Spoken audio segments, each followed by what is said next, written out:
Right, back again for part 2. I really don't enjoy doing this. Having to be the person that speaks out against something that seems like such a good idea. But these are my own opinions ultimately, and these are my own reasons for not complying. It's my conscientious objection to engaging with the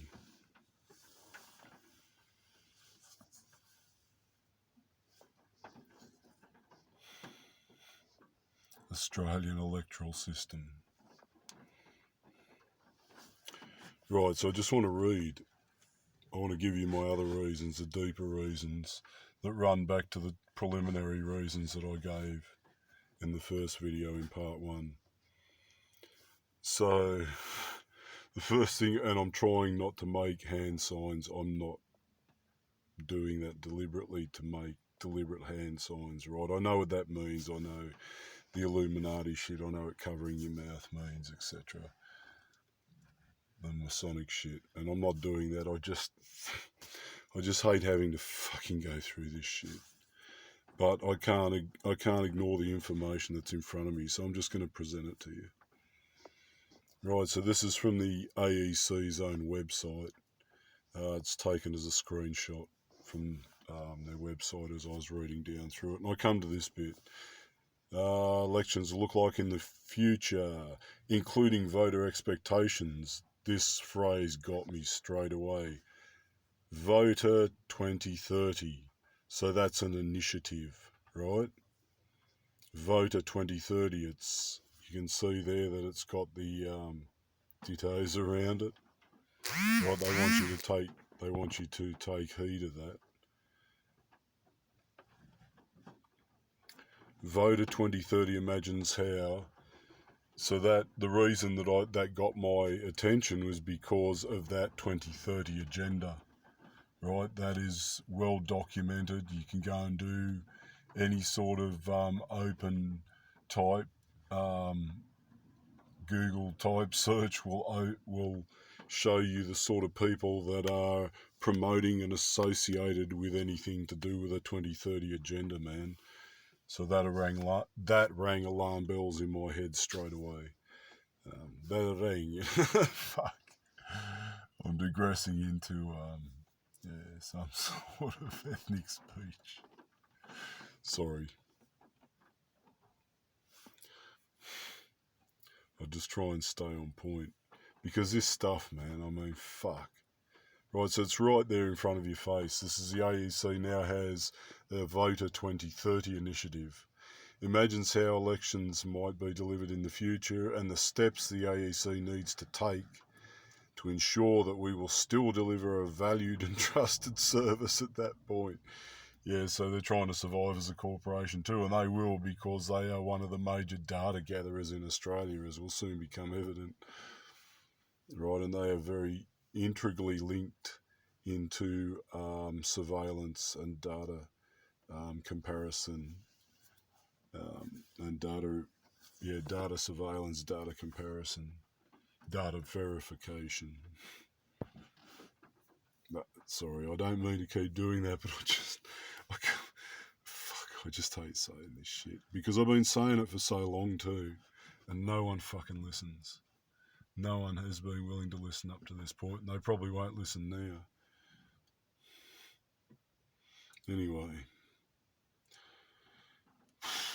our entire senior executive leadership group, right, so it's a serious fucking gathering, met during this financial year to consider Voter 2030. So it's a definite fucking policy within the corporation, within the department.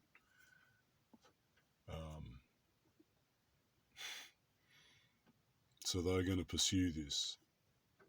The current and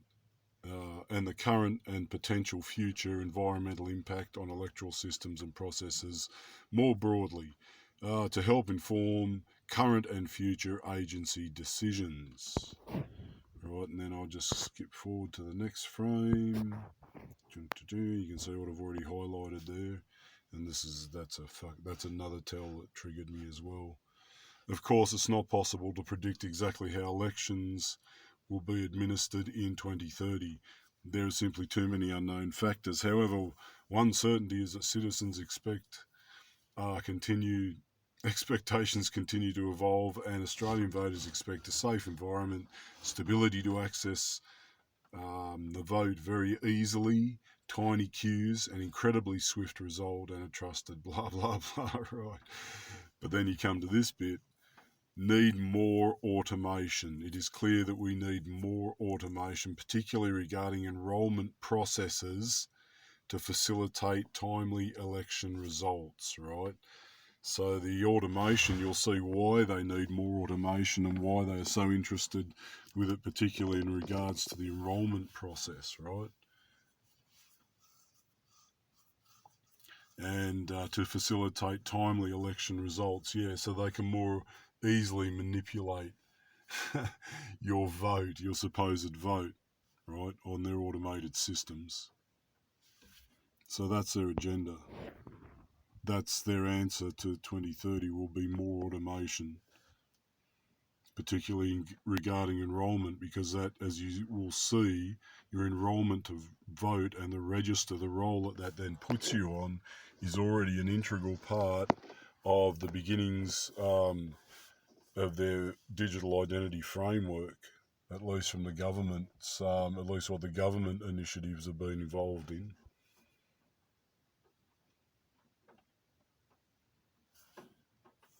So let's go forward. Electoral security remains an area of comprehensive focus for the AEC. We have continued to monitor, access and refine our systems and processes to enhance our physical, cyber and information security. As a result, we are maintaining compliance with the Australian Signals Directorate Essential 8 strategies to mitigate cyber security incidents. Be worth researching what they are. There'd be some level of reporting, I would imagine, in that as well. Reporting to who? Signals directorates. So serious intelligence motherfuckers within Australia. Alright, so they're compliant with those guys. But the next thing you need to see is just as concerning, if not more so. In major democracies around the world, online disinformation. Oh, what, like the truth being spoken? Right here, there it is again, a direct attack. This was a real problem for them during COVID. Right, this was actually a real problem, and if you bother to read the SPA's 2025 scenario, which is coming up, right, that's what they've got envisioned for 2025, right, and that was actually released prior to the Event 201 scenario that was run just before COVID. So this is something that's even more deeply embedded. SPA's 2025, the first thing that they address there is the need to do something about disinformation and the spread of information that is not conducive to the governance results that are required during the next pandemic, etc., blah, blah, blah. So basically they've either preempted or foreseen or seen the beginnings of the problem with free information being disseminated over the internet. Back as far as 2017, I believe that SPA's 2025 pandemic scenario was run. You can download that document if you search for it. I got a copy of it ages ago, man. Back in 2020, I think, toward the end of 2020, I found it, or at least in 2021. Yeah, that's a really interesting read. And that was the first thing they targeted, and here it comes up again, right? The problem is disinformation has been identified as a major threat to democratic process. Really, to what? To their fucking process. They're not talking about real democratic or constitutional process, man. They're talking about keeping their own fucking asses in power, basically. And yeah, online disinformation has been identified as a major threat, right? So now we're a major threat. People that disseminate the truth over the internet about the processes and systems that are going on in the government and the corruption and the darkness and the deception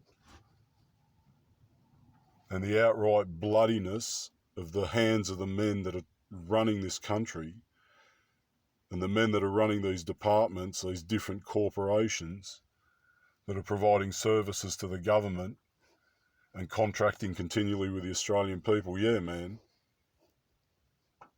That's the democratic process that they're talking about there. No. Disinformation, what the truth is disinformation.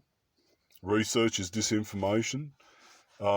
Promotion of public awareness and the promotion of political discourse is disinformation. Really? Because that's most of what I've seen, or at least that's what I bother myself with. Maybe there's a lot of conspiracy shit. Maybe there's a lot of half-truths. I know there's a lot of half-truths flying around out there, but the more you do your own research, the more you learn to sort out the wheat from the tares too, because you can see with your own eyes. You can see, once again, that my research is coming straight out of the government's own documentation, and that is where, as I've been saying for a long time now, that is where the most damning information against them comes straight out of, if you understand how to read it. If you can understand it, read it, and also comprehend it. Yeah, and digest the information, process the data, come to the correct understanding. You can see what they're saying here. The AEC has taken, right, so now what are they going to do about it? This terrible online disinformation that is a major threat to their process, right, democratic process, yeah, their demonocracy. The AEC has taken proactive steps to increase awareness of how to counter disinformation. What have they done? In that regard, the Electoral Integrity Assurance Task Force, EAT, has helped the AEC reduce, right? So now you've got a task force that's deliberately targeting you in a proactive way to try and reduce the truth being disseminated amongst the population of the people of Australia, right? And it's been engaged directly by the Australian Electoral Commission. Right, next slide. So we've already seen the funding disclosure, we've already seen the shame of us.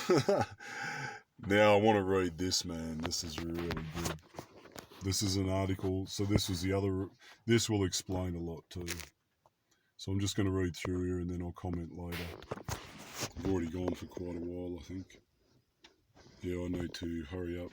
I've got to make these as short as I can. So, sorry, I don't mean to keep making that hand sign, but I need to scratch that. Because I hate having to keep saying this shit. I really just like to put my hand over my mouth and shut the fuck up. But if people are not aware of these things, right, well then they should at least be made aware of them so they can make their own decisions. That's what the freedom movement's about, ultimately, from what I can tell. Everyone is entitled to their say, and I'm not just saying shit out of my ass. I'm actually showing you documented evidence as well. So this is concerning too. Once again, scratching the ear. I'm not making signs. But yeah, this is concerning, but yeah, listen up too, right? This is concerning as well, right? Because now you're not only just placing yourself into direct government scrutiny and into the digital identity system by enrolling yourself onto the electoral roll, as you'll shortly see. You're also bringing yourself under anti-terrorist type laws and money laundering laws, which allow private corporations, third parties again, to access your personal information and to combine it with existing current database or other database information that they either gain directly or through other third parties. Even to the point where you'll see this corporation that's named here in this article, and mind you, you're going back to 2019, so we're getting a historical perspective of this. This is not something that's new either.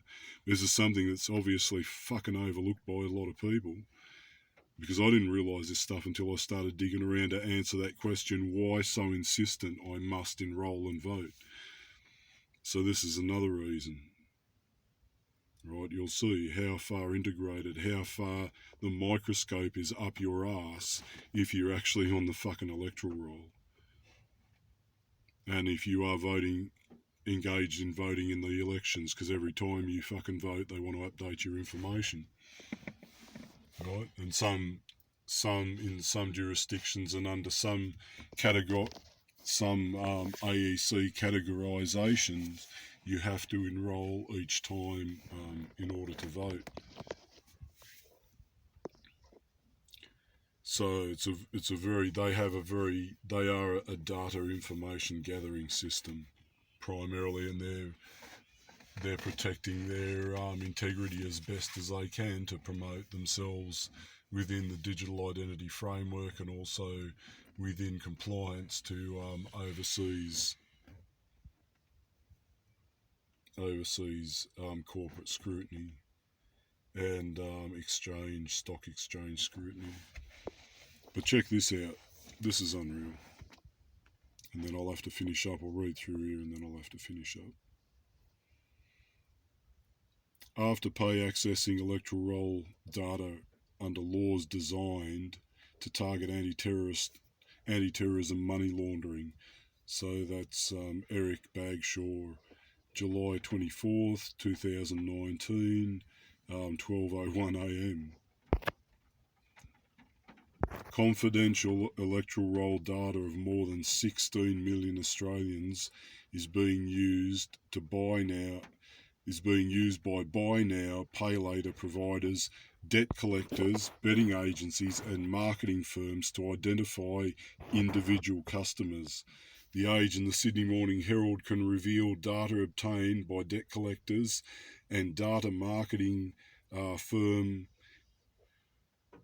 Elion, I would pronounce that, Elion, formerly known as Dun and Bradstreet, is used by 4 billion stock market darling Afterpay and other providers to match identities to addresses as it processes customers at thousands of suburban shops, including David Jones. Thousands of suburban shops, including David Jones, Officeworks, and Nike, and also online too, mind you. Right, how many people use Afterpay online as well? The electoral data, right? Listen to me. The electoral data designed to be used under the Anti-Money Laundering and Counter-Terrorism Financing Act, right? So that's how they're getting at you. Fuck. Is accessed by Afterpay and other firms via Perceptive Communications. So there's another company to research. A wholly owned subsidiary of Elion. So you can research Elion too and see who they are associated with, what their affiliations, connections, associations, influences, etc. are. Sorry, I don't mean to keep making hand signs, but I need to scratch. Discomforting.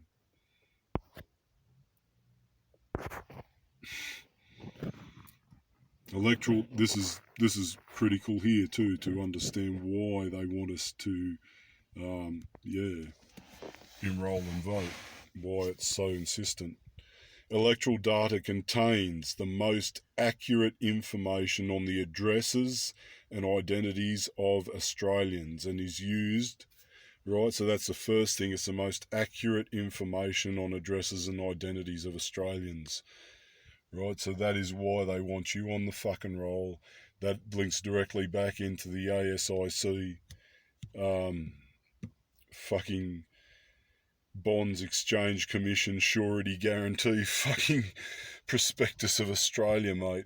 I mean, it's right there, right? And not only that, and is used by, so it contains the most accurate information and is used by Australian Federal Police, pump a bail. So you're on the roll, you've got Australian Federal Police have got direct access to the latest information about you, right? Most accurate. Contains the most accurate information on the addresses, and you'll see how fucking often it's updated. It's updated quarterly, man, on one of their systems. Right, the information is updated and fed into one of their main fucking framework database systems, trusted digital identity style database systems quarterly, directly from the Electoral Office, the AEC. this data, electoral data, right? Australian Federal Police. Australian Securities Investments Commission. Why would they be wanting that information other than the reason that I just spoke about earlier? The Director of Public Prosecutions to track offenders and suspects, right? So you are coming under the direct scrutiny of two enforcement departments and also a international securities exchange type fucking commission. Direct access to your information, identity, data, etc. But so to continue, actually, let's stop it there, and we'll pick it up again later. So that's the end of part 2.